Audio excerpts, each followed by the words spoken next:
Hello guys, welcome to all of you physics lab channel. आज की classes में हम लोग इलेक्ट्रिक चार्ज एंड फील्ड का सेकंड लेक्चर में जेनिक तौर पर डिस्कस करेंगे चार्जिंग क्या होता है। इसके साथ साथ हम लोग डिस्कस करेंगे कूलम्ब्स लॉ और सुपरपोजिशन के बारे में। इस सब टॉपिक को डिस्कस करने के बाद कुछ कुछ इंटरेस्टिंग क्वेश्चन को हम लोग समझने का कोशिश करेंगे।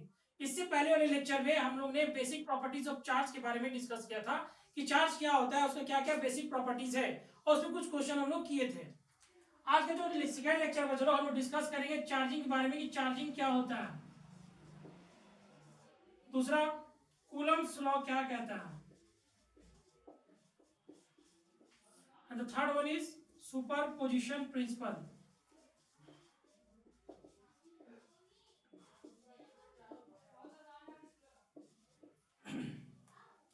तो बच्चों लोग जैसे देख पा रहे हैं कि भाई ये सारी चीजों को हम लोग डिस्कस करेंगे, इस पे कुछ कुछ क्वेश्चन भी हम लोग करते चलेंगे। ठीक है, चलिए।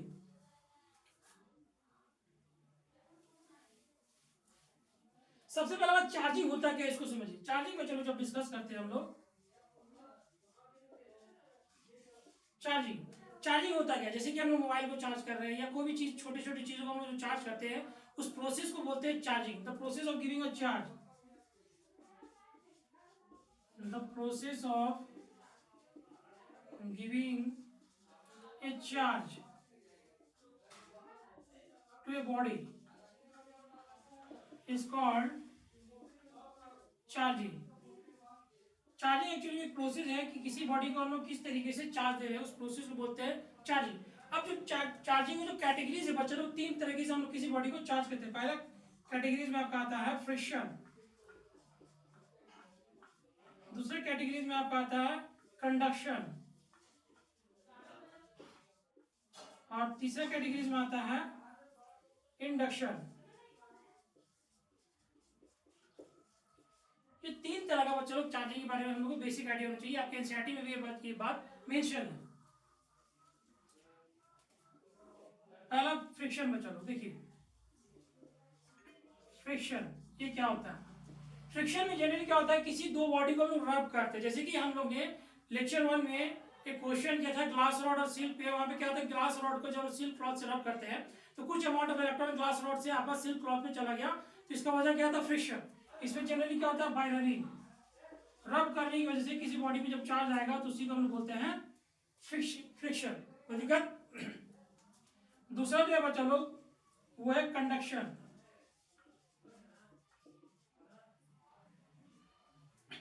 कंडक्शन में क्या होता है कि यहाँ पे हम लोग किसी दो बॉडी को एक दूसरे से टच करते हैं। टच करने का मतलब क्या है कि मान लीजिए भाई कोई एक बॉडी है ए जिसमें कोई चार्ज नहीं है, दूसरा बॉडी है बी जिसमें कुछ चार्ज है क्यू। इसको कुछ समय के बाद हम लोग क्या करेंगे, टच कराएंगे। ठीक है, टच करने के बाद क्या होगा बच्चा लोग, ये पर टच किया, टच करने के बाद इसको अलग कीजिएगा तो अलग करने पे दोनों पे जो चार्ज बटेगा वो इक्वली बटेगा। क्या बटेगा, इक्वली। इसमें Q/2 चार्ज और Q/2 चार्ज। ये निकालने का तरीका क्या है, दोनों चार्ज के अमाउंट को ऐड करके 2 से हम लोग डिवाइड करेंगे तो हमको पता चलेगा कि दोनों बॉडी में कितना चार्ज डिस्ट्रीब्यूट हो रहा है। इसको हम बोलते हैं कंडक्शन। कंडक्शन में क्या होता है, बाय टचिंग, टच करने की वजह से बॉडी में चार्ज का डिस्ट्रीब्यूशन हो जा रहा है। एक में रबिंग है, दूसरे में टचिंग।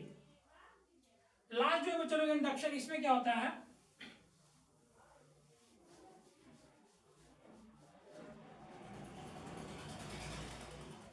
इंडक्शन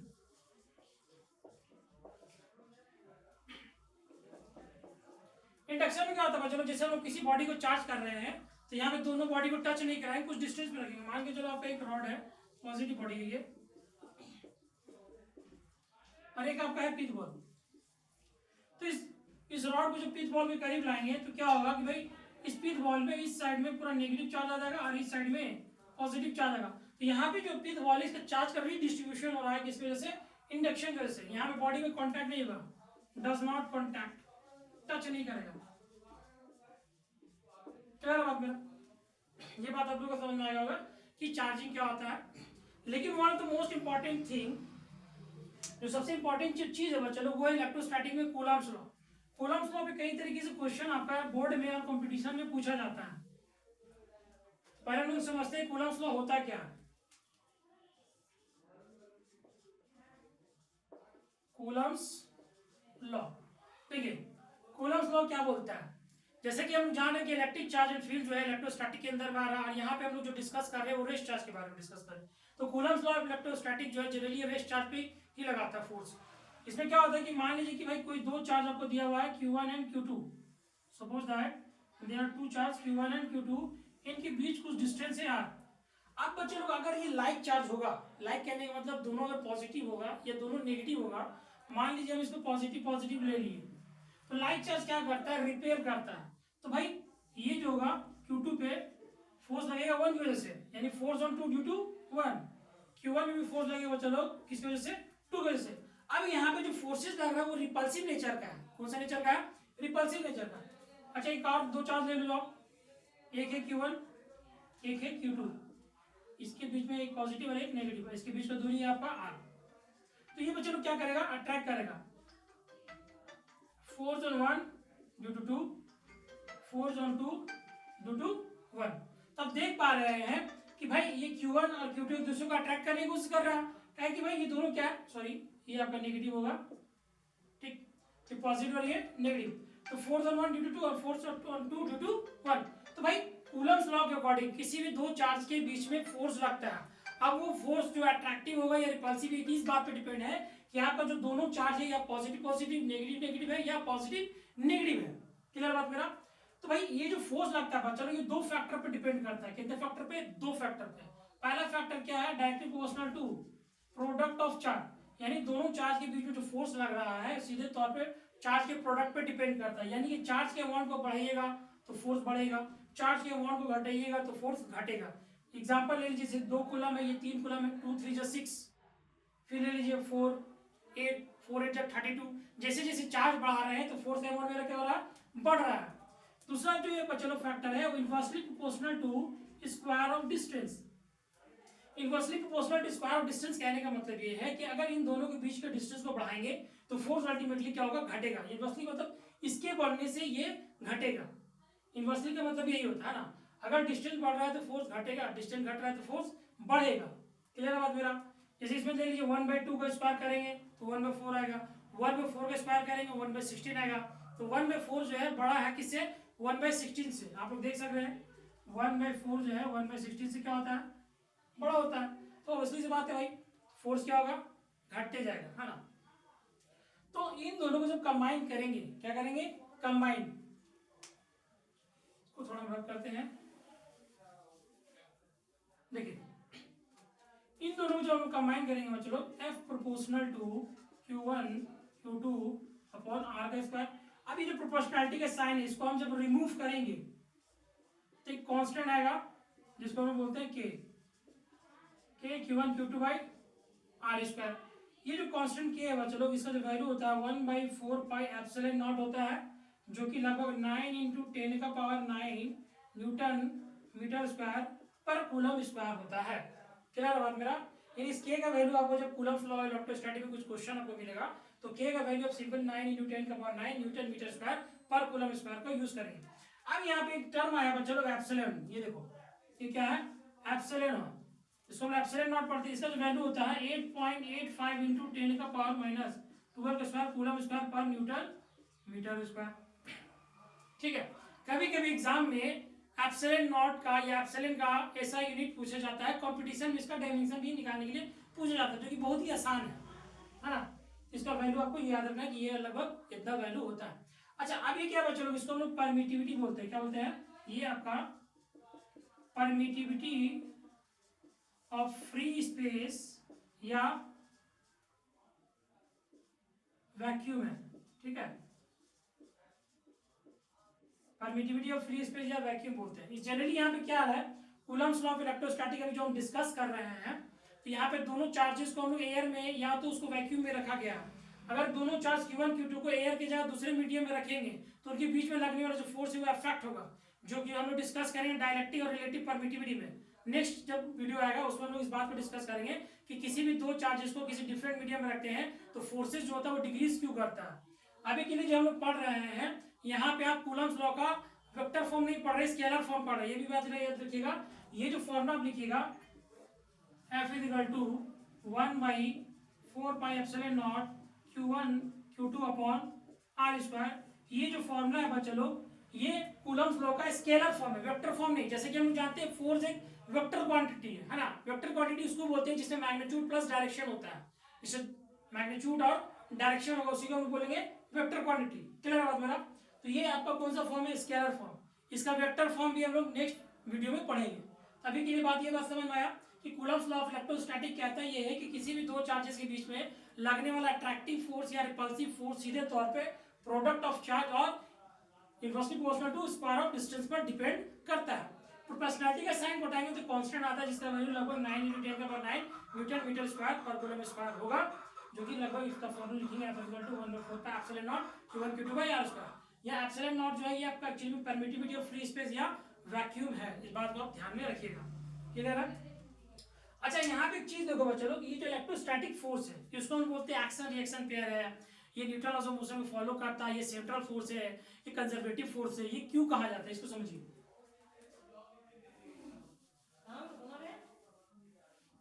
जैसे कि क्लास 11 में आप लोग न्यूटन लॉज ऑफ मोशन के बारे में पढ़े होंगे कि न्यूटन लॉज ऑफ मोशन का जो थर्ड लॉज ऑफ मोशन बोलता है to every action there is equal and opposite reaction. हर एक एक्शन का इक्वल और अपोजिट रिएक्शन होता है। यहाँ पे भी सेम उसी तरीके से कहा है कि आप दो जो चार्ज ले रहे हैं Q1 एंड Q2, इसके बीच के कुछ डिस्टेंस है आपका। अब इस Q1 और Q2 में जो फोर्सेस लग रहा था, मान लीजिए चलो आप अट्रैक्टिव फोर्स दे रहे हैं, फोर्स एन 1 × 2 फोर्स एन 2 × 2 1। तो बच्चों जो फोर्स एन 1 × 2 का जो मैग्नीट्यूड है 2 × 1 के बराबर है। क्यों सर? उसका वजह है K Q1 Q2/r²। दोनों को जब मैग्नीट्यूड निकलने जाएगा लगभग यही आएगा। ठीक है, तो भाई पहला तो मैग्नीट्यूड आपका सेम हुआ। ठीक, दूसरा बात, ये जो फोर्स है, ये जो F12 F21 है, ये अपोजिट डायरेक्शन में क्या है? अपोजिट डायरेक्शन में आपका फोर्स लग रहा है। ठीक, पहला बात क्या, मैग्नीट्यूड सेम। दूसरा बात, फोर्स का जो डायरेक्शन है वो अपोजिट है। तीसरा बात क्या है कि फोर्स जो दो डिफरेंट बॉडी पे लग रहा है। Force act on two different body, दो डिफरेंट बॉडी के बीच में बच्चा ये फोर्स लग रहा है। तो जैसा कि आप देख रहे हैं कि यहाँ पर Newton third law of motion को वैलिड कर रहा है, तो इसलिए हम लोग बोलते हैं जो इलेक्ट्रोस्टैटिक फोर्स है वो एक्चुअली में एक्शन रिएक्शन पेयर है ना। और एक्शन रिएक्शन पेयर जो हो रहा है ये along the line of force हो रहा है। ऐसा तो नहीं कि ये फोर्स अब तक इस तरीके से चला गया, ऐसा भी नहीं। Along the line of force होने की वजह से इलेक्ट्रोस्टैटिक फोर्स को, जिसको एक्शन रिएक्शन पेयर बोल रहे हैं, ये आपका एक तरह का सेंट्रल फोर्स भी कहलाएगा, है ना। क्या कहलाएगा? Central force. क्लियर है बात मेरा? अच्छा, ये जो फोर्स होता है बच्चों लोग इलेक्ट्रोस्टैटिक जो है कूलम्स में पढ़ रहे हैं, ये कभी पाथ पे डिपेंड नहीं करते, इसलिए इसको हम बोलते हैं कंजर्वेटिव फोर्स, है ना। कंजर्वेटिव और नॉन कंजर्वेटिव के बारे में कुछ आगे में हम बात करेंगे, लेकिन अभी सिंपल इस बात को समझिए कि इलेक्ट्रोस्टैटिक फोर्स होता है वो कंजर्वेटिव फोर्स होता है। ठीक है, चलिए कूलम्स लॉ ऑफ इलेक्ट्रोस्टैटिक आप लोगों को समझ में आया कि भाई कूलम्स लॉ ऑफ इलेक्ट्रोस्टैटिक ये कहता है कि किसी भी दो बॉडी के बीच, दो चार्ज बॉडी के बीच में लगने वाला जो फोर्स होता है सीधे तौर पे प्रोडक्ट ऑफ चार्ज और दूसरे तौर पे inversely proportional to square of distance पर डिपेंड करता है। अभी जो हम लोग कूलम्स लॉ पढ़ रहे हैं वो स्केलर को बात करता है। पहला सवाल ये है कि भाई Q1 Q2 greater than 0, Q1 Q2 less than 0। Q1 Q2 greater than 0 attractive force को बता रहा है, ये रिपल्सिव फोर्स को, ये बच्चों लोग आपका रिपल्सिव नेचर बता रहा है फोर्स का, रिपल्सिव फोर्स को बता रहा है। सर कैसे रिपल्सिव फोर्स को बता रहा है? सपोज कर लीजिए Q1 आपका 2 कूलम है, Q2 आपका 3 कूलम है, तो दोनों का जब प्रोडक्ट आएगा Q1 × Q2 = 6, जो कि 0 से बड़ा है, यानी लाइक चार्ज क्या करेगा? रिपेल। तो फोर्स का नेचर क्या होगा? रिपल्सिव। Q1 यहाँ पे ले लीजिए -6 कूलम, Q2 ले लीजिए 3 कूलम, इसका प्रोडक्ट कितना आएगा? Q1 Q2 = -6 × 3 = -18 कूलम, जो कि लेस देन 0। ये कौन सा नेचर बता रहा है? Attractive nature. कौन सा नेचर? Attractive nature. क्लियर है मेरा? तो ये कूलम्स लॉ के बारे में आया। इस पे आप कुछ क्वेश्चन हम लोग करते हैं।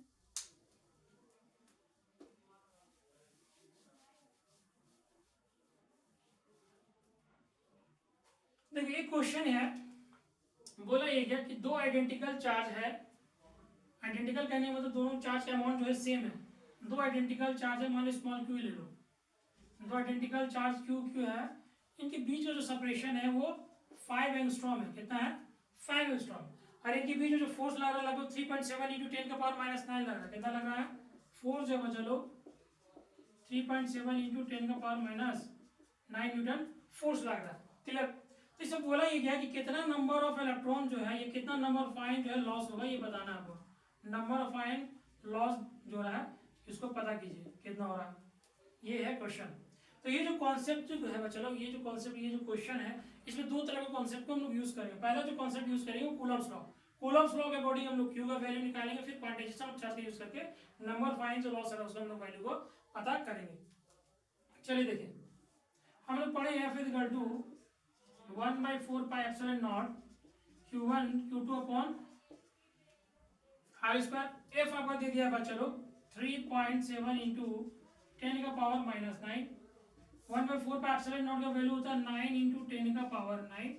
Q1 Q2 लाइक चार्ज है तो क्या हो जाएगा? Q स्क्वायर हो जाएगा divided by R square. 5 angstrom. एक एंगस्ट्रॉम में बच्चों लोग 10 का पावर माइनस 10 मीटर होता है। क्या बोला मैं? एक एंगस्ट्रॉम में 10 का पावर माइनस 10 मीटर होता है। तो 5 एंगस्ट्रॉम में 5 इंटू 10 का पावर माइनस 10 मीटर होगा, यानी 5 इंटू 10 का पावर माइनस 10 का होल स्क्वायर।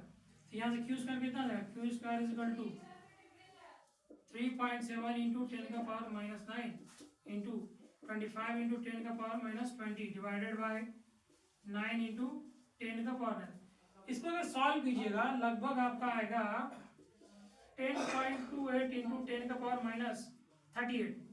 तो बच्चों लोग Q is equal to under root 10.28 into 10 का पावर माइनस 38। इसका आपको क्या निकालना है? स्क्वायर रूट निकालना है। स्क्वायर रूट का ये जो मेथड है आप लोग क्लास 8 में पढ़े होंगे। इस तरीके का मेथड को जनरली हम लोग यूज करेंगे। यहाँ तक सबको समझ में आया? Q का वैल्यू हम लोग यहाँ से निकालना है। चलो हम 10.28 का वैल्यू निकाल देते हैं 10.28। तो बच्चों लोग इसमें क्या करेंगे? स्क्वायर रूट निकालने के लिए हम जोड़ा बनाएंगे पीछे साइड से। ये कितना का टेबल में जाएगा? 3 के टेबल में 3 3 9, इतना क्या 1 पॉइंट पुट करेंगे, 28 उतरेगा। इस 3 को यहाँ पे उतार दीजिए। 3 + 3 कितना हो गया? 6। अभी कितना बार में जाएगा बच्चों लोग? 2 बार में। कितना आ गया? 124। यानी कि Q का जो वैल्यू आ रहा है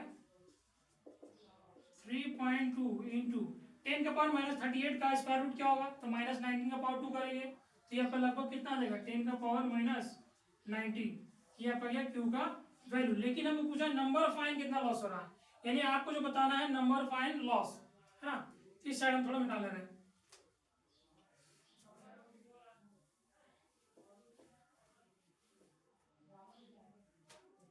देखिए क्वांटाइजेशन ऑफ चार्ज में पढ़े हैं। Q इज इक्वल टू क्या होता है? N होता है। N इज इक्वल टू क्या हो जाएगा? Q by E। N is equal to Q कितना बचा लो? 3.2 इंटू 10 का पावर माइनस 19। E का वैल्यू होता है 1.6 इंटू 10 का पावर माइनस 19। इसको सॉल्व करेंगे कितना आएगा? 2। कितना नंबर ऑफ आयन लॉस हो रहा है? 2। क्लियर है बात? मेरा बात समझ में आया? यहाँ तो कोई दिक्कत? नेक्स्ट सवाल करते चलिए। तो भाई ये पहला सवाल था आपका कूलम्स लॉ ऑफ इलेक्ट्रोस्टैटिक्स पर।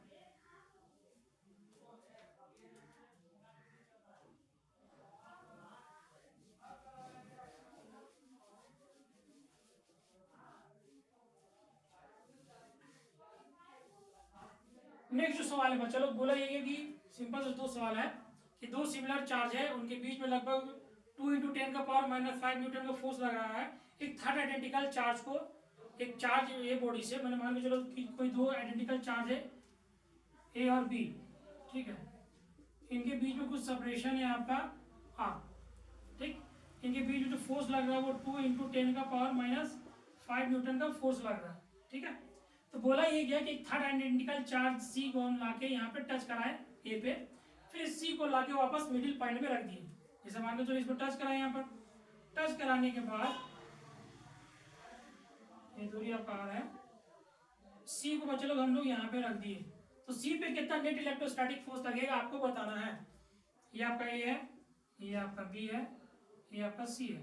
तो जैसा कि हम बताए कंडक्शन में कि जब भी किसी दो बॉडी को टच करेंगे तो टच करने के बाद क्या होता है कि भाई उनके बीच में चार्ज जो होता है इक्वली डिस्ट्रीब्यूट होता है। जैसे कि ये आपका अनचार्ज बॉडी है, ये आपका चार्ज बॉडी है, इसमें मान लीजिए क्यू और क्यू है, मान लीजिए इसके बीच में क्या है क्यू और क्यू। तो इनके बीच में जो फोर्स लग रहा है चलो कितना लग रहा है, F is equal to K Q square by R square, जो कि दिया हुआ है 2 × 10⁻⁵ न्यूटन। क्लियर। अब क्या टच करने में जब इसको मिडिल पॉइंट रख दिए तो यहाँ से यहाँ तक इसका दूरी क्या हो जाएगा, r/2 और ये हो जाएगा r/2। कोई दिक्कत। तो भाई इसमें कितना चार्ज बटेगा, तो इसमें बटेगा q/2, इसमें भी q/2, इसमें q रहेगा, है ना, कितना रहेगा q। इसको b को बाहर कर दो, c को बाहर कर दो, e को भी बाहर कर दो। क्लियर है, बात समझ में है। तो जैसे कि आप बता चुके दोनों चार्ज अलग हुआ, बच्चों 0 + q/2 करेंगे तो q/2 दोनों में इक्वली बढ़ जाएगा। अब पूछा है कि C पे नेट इलेक्ट्रोस्टैटिक फोर्स कितना लगता है। तो भाई q/2 और q/2 ये दोनों लाइक चार्ज हैं, ये भी आपका लाइक चार्ज, ये भी लाइक चार्ज है, क्योंकि दोनों सेम ही बताया तो ये भी लाइक चार्ज हो। तो ये ए जो होगा चलो इसको रिपेयर करेंगे, इधर फोर्स जो लगेगा C पे किसकी वजह से, ए की वजह से, इस C पर B की वजह से भी लगेगा फोर्स, इधर force on at C due to B। तो वैल्यू पता करते हैं, चलिए फोर्स जो है C पे लग रहा है किसकी वजह से, ए की वजह से, वो कितना है के, चार्ज कितना है चलो q/2 × q/2, तो q/2 का होल स्क्वायर डिवाइडेड बाय दूरी कितना है r/2, इसको मिड पॉइंट पे रखा, बात याद रखिएगा, r/2 का होल स्क्वायर। कोई दिक्कत। तो force at C due to A कितना देखो चलो k q²/4 r²/4, 4 से 4 कट गया, ये आपका आ जाएगा k²/r²। कोई दिक्कत। उसी तरीके से force at C due to B निकालेंगे, k ये q/2 है इंटू ये क्या है q, इनके बीच का दूरी r/2 का whole square. Clear.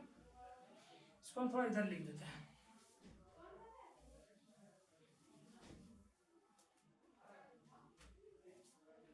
Force at C due to B is equal to अब आएगा कितना, k²/2 is equal to r²/4, ये 2 से कटेगा कितना आ जाएगा, ये 2 k² r², ये आपका नीचे चल गया, ऊपर से नीचे से ऊपर चला गया। तो भाई नेट फोर्स जो होगा C पे कितना लग रहा है, तो force at C due to B minus force at C due to A।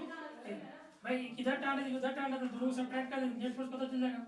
ये आपका कितना 2 k²/r² माइनस k²/r²। कोई दिक्कत। अच्छा 2 k²/r² माइनस k²/r² को सब्ट्रैक्ट करेंगे कितना आ जाएगा, ये आपका आ जाएगा k²/r²। ठीक है, तो ये लगभग कितना गया चलो 2 × 10⁻⁻⁵ न्यूटन। तो ये है आपका सेकंड क्वेश्चन इलेक्ट्रोस्टैटिक्स पर।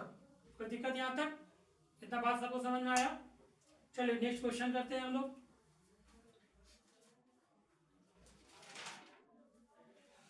चलिए कुछ इजी से सवाल हल कर लेते हैं।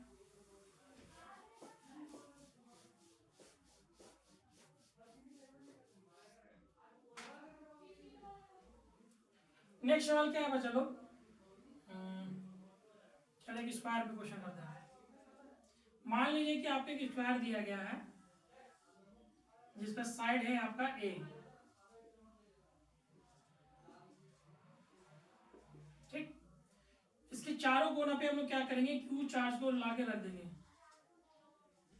Q चार्ज को लाकर यहाँ पर रख दिए। अब बोला ये गया कि किसी एक चार्ज पे आपको फोर्स बताना है कि 3 चार्जों द्वारा किसी एक चार्ज पे कितना फोर्स लग रहा है। ये जनरली सुपरपोजिशन प्रिंसिपल का क्वेश्चन है, सुपरपोजिशन थोड़ा आगे में डिस्कस करेंगे, है ना। चलिए इसको ड्रॉप करते हैं, सुपरपोजिशन के बाद ही इसको हम डिस्कस करेंगे। कुछ और क्वेश्चन है, चलिए इजी सा क्वेश्चन है। देखिए बोला ये गया कि एक आपका इधर Q इधर 4Q चार्ज है और ये आपका लगभग L दूरी पर पाया जा रहा है, ठीक। तो किसी एक थर्ड चार्ज को लाके हम यहाँ पे रख दिए, मान लो कैपिटल Q चार्ज को यहाँ पे लाके रख दिए, ये इक्विलिब्रियम कंडीशन में हो।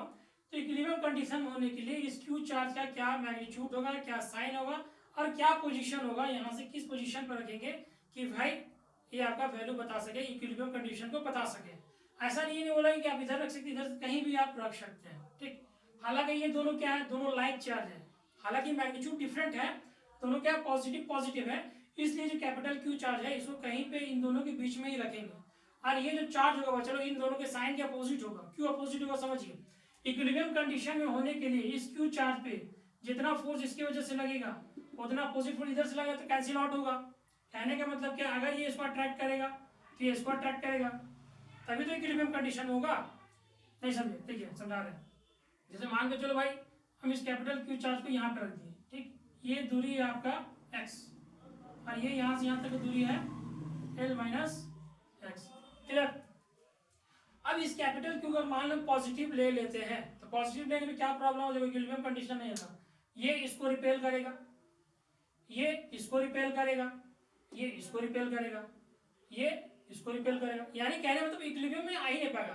मतलब इक्विलिब्रियम कंडीशन कहने का मतलब क्या है कि नेट फोर्स होगा तीनों पे जीरो हो, नेट फोर्स कुल मिला के जब फोर्स लेंगे टोटल फोर्स तो जीरो आना चाहिए पहला चीज। तो इसके लिए क्या लेंगे भाई, ये जो चार्ज है इसको हम लोग पॉजिटिव लेंगे, क्या लेंगे पॉजिटिव। तो अगर ये पॉजिटिव होगा, मान लो चलो पॉजिटिव है, तो ये क्या करेगा इसको अट्रैक्ट करेगा, ये इसको क्या करेगा रिपेल करेगा, तो ये चार्ज इसको अपनी ओर खींचने की कोशिश करेगा, तो ये इक्विलिब्रियम कंडीशन क्रिएट करने का कोशिश करेगा। तो पहला चीज ये तो समझ में आया कि ये जो चार्ज है क्यू, इसका जो साइन होगा वो क्या होगा, ये नेगेटिव चार्ज होगा, क्या होगा ये नेगेटिव चार्ज। दूसरा इसका मैग्नीट्यूड बताना है चलो कि किस पोजीशन पर रखेंगे। तो भाई पहला case for charge Q to be equilibrium, charge Q अगर इक्विलिब्रियम में रहना चाहता है तो उसके लिए जरूरी है कि फोर्स जो लग रहा है मेरा, force between small Q and capital Q is equal to force between capital Q and 4Q। कहने का मतलब ये चलो अगर ये चार्ज अपने आपको इक्विलिब्रियम कंडीशन में रखना चाह रहा है, इन दोनों के बीच में लगने वाला फोर्स है इन दोनों के बीच में लगने वाला फोर्स के बराबर आना चाहिए। तो कूलम्स लॉ के अकॉर्डिंग क्या हो जाएगा, के small Q capital Q by distance कितना लिया हम लोग x का स्क्वायर इज इक्वल टू के capital Q 4Q by distance l minus X का होल स्क्वायर। कोई दिक्कत, के से के आपका कट जाएगा, क्यू से क्यू कट जाएगा, स्मॉल सॉरी हाँ कट जाएगा, ये भी आपका कट जाएगा। कितना है ये 4x square is equal to l minus X का होल स्क्वायर। ये पार्ट इधर आ गया, ये पार्ट इधर आ गया, स्क्वायर स्क्वायर रूट स्क्वायर हटाएंगे कितना हो जाएगा 2x is equal to l minus X, 2x plus X is equal to l। ये बेसिक सा मैथ है ना, ये चीज हम मान के चल रहे हैं कि क्लास 12 में अगर आप लोग हैं तो ये सब चीज आप लोग को पता होगा कि सर 4x स्क्वायर 2x कैसे हो गया, दोनों साइड में स्क्वायर रूट मारेंगे तो 4x स्क्वायर आपका 2x हो जाएगा, l माइनस एक्स का whole square l minus X हो जाएगा, और फिर माइनस एक्स इधर आकर प्लस एक्स हो जाएगा, 2x प्लस एक्स कितना हो गया 3x, 3x is equal to l। तो x बराबर कितना आ गया चलो l/3, यानी कहने का मतलब इस चार्ज कैपिटल Q को हम इस चार्ज स्मॉल q से लगभग l/3 दूरी पर रखेंगे, और यहाँ से कितना 2l/3, यहाँ से इसका दूरी l/3 तो इधर से कितना होगा l माइनस l/3 यानी कि 2l/3। तो भाई मेरा इसका पोजीशन पता चल गया, प्लस इसका क्या पता है मैग्नीट्यूड। तो मैग्नीट्यूड निकालने के लिए बात को समझिए, हमको पोजीशन निकालना है, तो इन दोनों के बीच का फोर्स और इन दोनों के बीच का फोर्स को इक्वल करेंगे तो इसका पोजीशन पता चल जाएगा। इसका मैग्नीट्यूड निकालना है तो भाई इन दोनों के बीच का लगने वाला फोर्स इन दोनों के बीच का लगने वाला फोर्स के बराबर होना चाहिए, तब जाके मेरा कैपिटल क्यू का जो वैल्यू है वो पता चल पाएगा। चलिए इसको मिटा दे रहे हैं।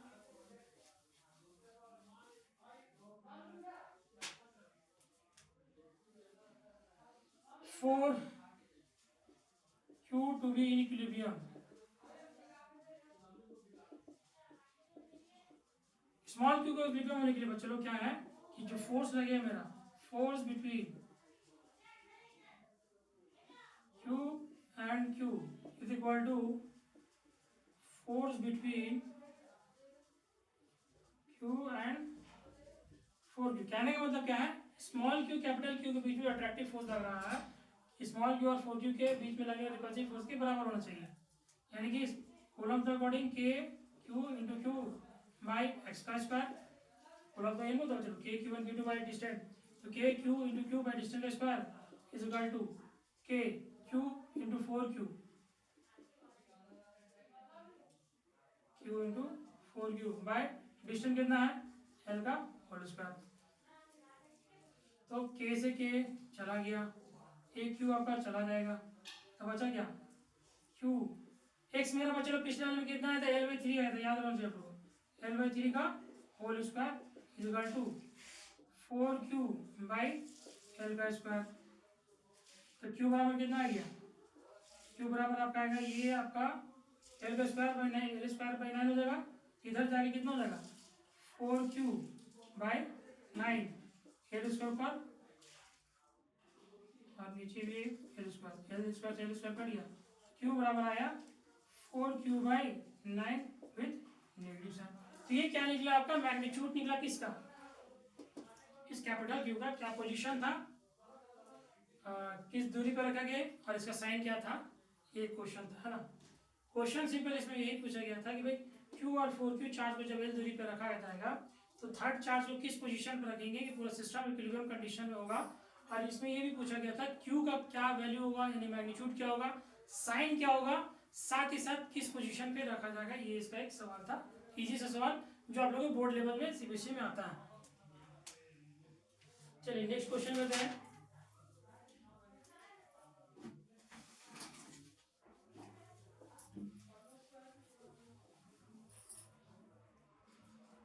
अगला सवाल है बच्चों लोग, अगला सवाल करने से पहले वो सुपर पोजीशन प्रिंसिपल थोड़ा समझ लेते हैं।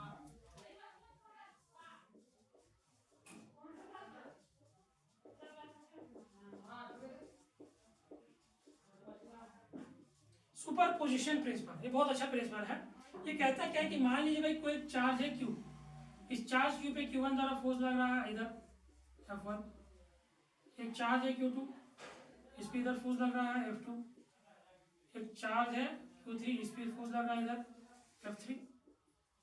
तो प्रिंसिपल ऑफ सुपर पोजिशन, ये सुपर पोजिशन प्रिंसिपल ये बोलता है कि किसी भी एक चार्ज पे जब नंबर ऑफ चार्ज इंटरैक्ट करेगा,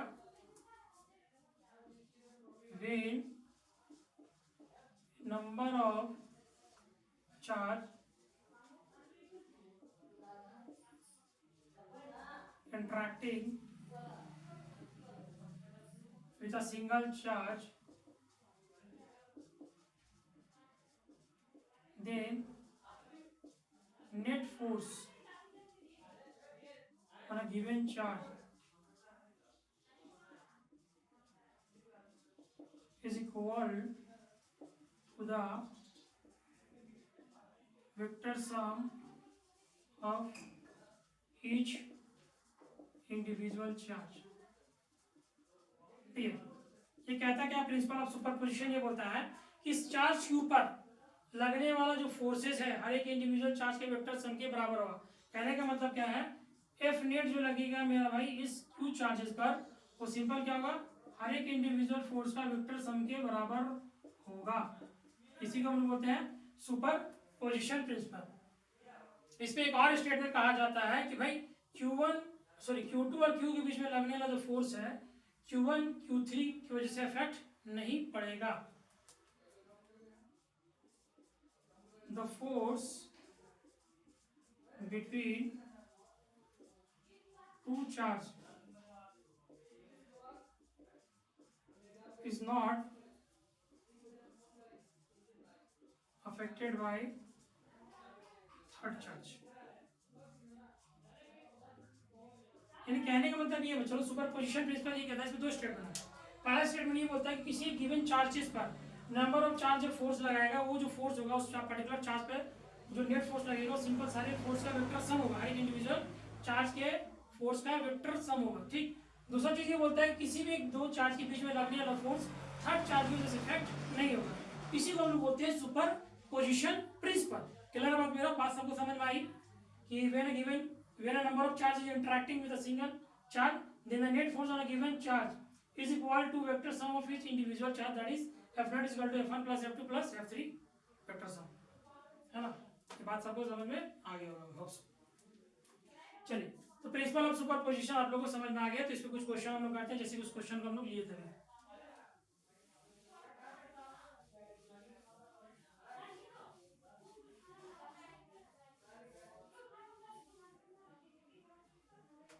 चलिए देखिए, सवाल ये है कि एक आपका स्क्वायर है, ठीक, ए बी सी डी, इनके बीच का दूरी है ए। भाई स्क्वायर के हर एक कोने पे हम क्यू चार्ज को लाके रखे, ठीक। तो किसी एक चार्ज पे आपको बताना है net force. Find net force on any charge. किसी भी एक चार्ज पर नेट फोर्स लगेगा बाय रिमेनिंग 3 चार्ज।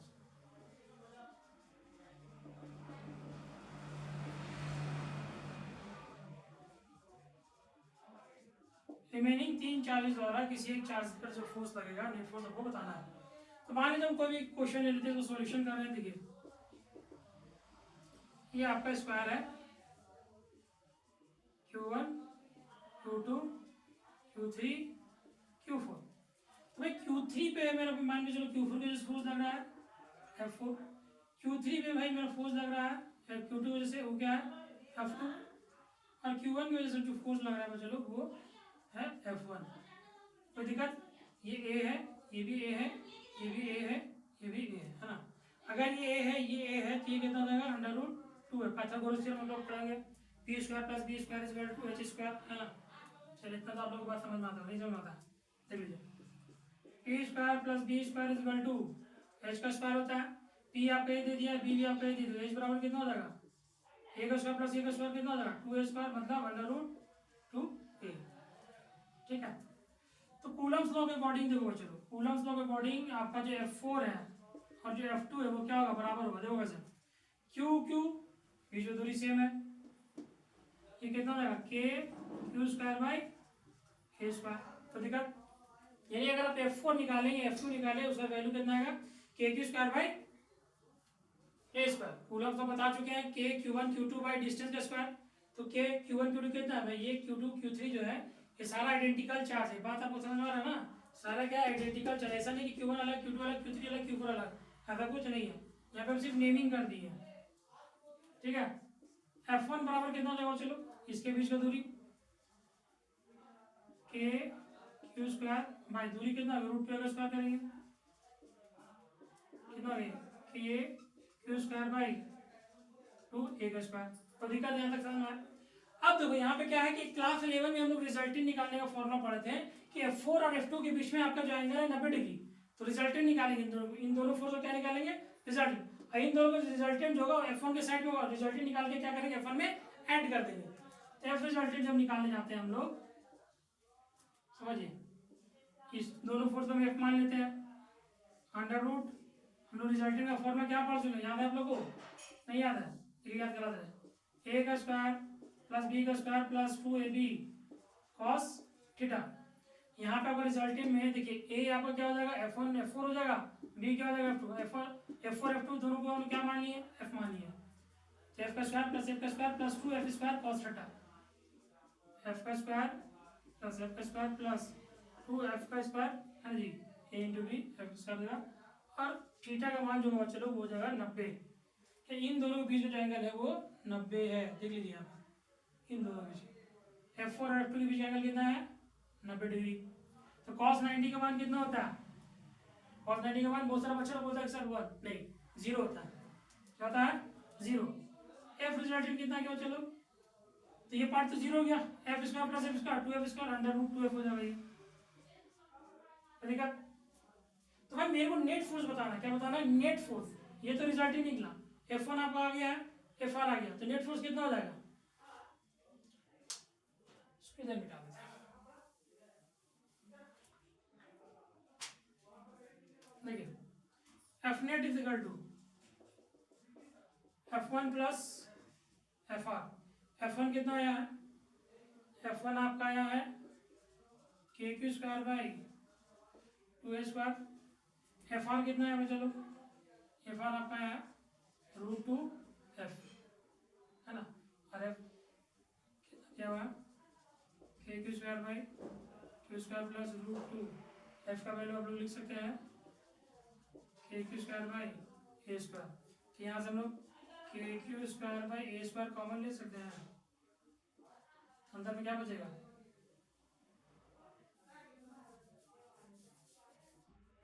अंदर में आपको बचेगा 1/2 प्लस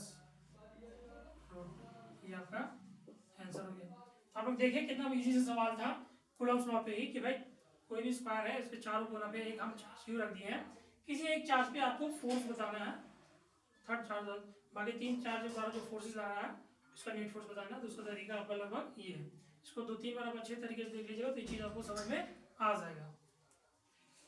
अब देखिए इसी पे डिपेंडेंट एक मेंस पे एक सवाल पूछा गया था, थोड़ा सा वहाँ पे ट्विस्ट कर दिया था, है ना, उस ट्विस्टिंग क्वेश्चन को भी हम लोग देखते हैं थोड़ा।